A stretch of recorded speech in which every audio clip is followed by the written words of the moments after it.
తెలంగాణ ప్రజలందరికీ నా నమస్కారం. నేను మీ జవాన్ వీరబైన సందీప్ యాదవ్. నేను ప్రజెంట్ రాజస్థాన్లో డ్యూటీ చేస్తున్నాను.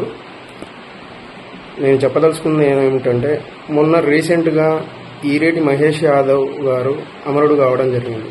బార్డర్లో అస్సాంలో మంచుకొండల మధ్యలో అనారోగ్యం పాలైపోయి కొట్టుమిట్లాడుతూ ఆయన తుది శ్వాస విడవడం జరిగింది.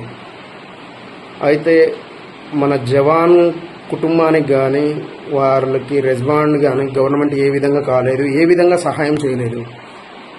ఎందుకోసం ఇలా జరుగుతుంది? జవాన్లతో కూడా పాలిటిక్స్ ఎందుకు? ఎందుకంటే as a colonel Santosh Babu గారు అమరుడు అయిన రోజు ఇదే రాజకీయంగా కావచ్చు, గవర్నమెంట్ ఏ రకంగానైనా కానీ వారి కుటుంబానికి 5 కోట్లు ఇవ్వడం, గ్రూప్ 1 జాబ్ ఇవ్వడం, ఇల్లు కట్టివ్వడం అలాంటివన్నీ జరిగినాయి. హైదరాబాద్లో ప్లేస్ ఇవ్వడం, ఇవన్నీ జరిగినాయి.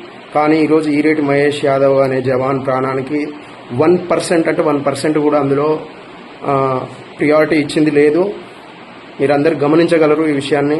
ఈ వీడియోని ఎంత వీలైతే అంత ఇచ్చేయండి. ఎందుకంటే మాదారిగూడెం హాలియా మండలం అనుముల జిల్లా నల్గొండ వాసి అయిన ఈరేటి మహేష్ యాదవ్ దేశానికి సేవ చేయడానికి వెళ్ళి అమరుడు కావడంతో ఆ కుటుంబానికి ఏమీ ఇవ్వకపోతే ఈరోజు మేము మిగిలి ఉన్న జవాన్లో మాకు ఒక ఆలోచన మొదలైపోయింది.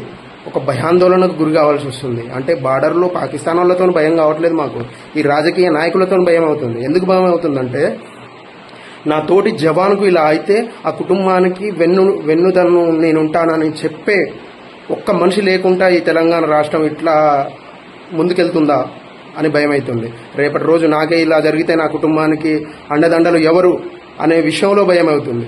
అంటే ప్లీజ్ మీరు ఆలోచించండి. జవాన్లతో రాజకీయం చేయకండి. ఆయనకు ఇవ్వాల్సింది మీకు తెలుసు, ఒక జాబ్ ఇవ్వండి. వాళ్ళ ఇంట్లో ఆ తల్లిదండ్రికి తెలుసు, ఎదిగిన బిడ్డని కోల్పోతే ఎంత ఇదవుతారో ప్రతి ఒక్కరికి తెలుసు. ప్రతి ఒక్కరూ ఆలోచించాల్సిన విషయం. సార్, మీ పేర్లు ఎత్తను. మీరు నల్లగొండ పులులు, మీరు నల్లగొండకి కీర్తి తెచ్చిపెట్టిన వాళ్ళు, మీరు నల్లగొండ జిల్లాలో ఉన్న ఎమ్మెల్యేలు అందరినీ గెలిపించుకున్న వాళ్ళు అని చెప్తారు సార్. ఏ ఆపద ఉన్నా కానీ మీరు వెంటనే అటెండ్ అవుతారంటారు. ఈ రోజు ఏమైంది సార్? అదే నల్గొండ జిల్లా, ఉమ్మడి నల్గొండ జిల్లాకు చెందిన ఈ ఈరేటి మహేష్ యాదవ్ గారికి ఇలా జరిగినప్పుడు ఒక జవాన్కి మీరు చేసిన న్యాయం ఎక్కడుందో ఒక్కసారి చెప్పండి సార్. ఒక్కసారి ఆలోచించుకోండి.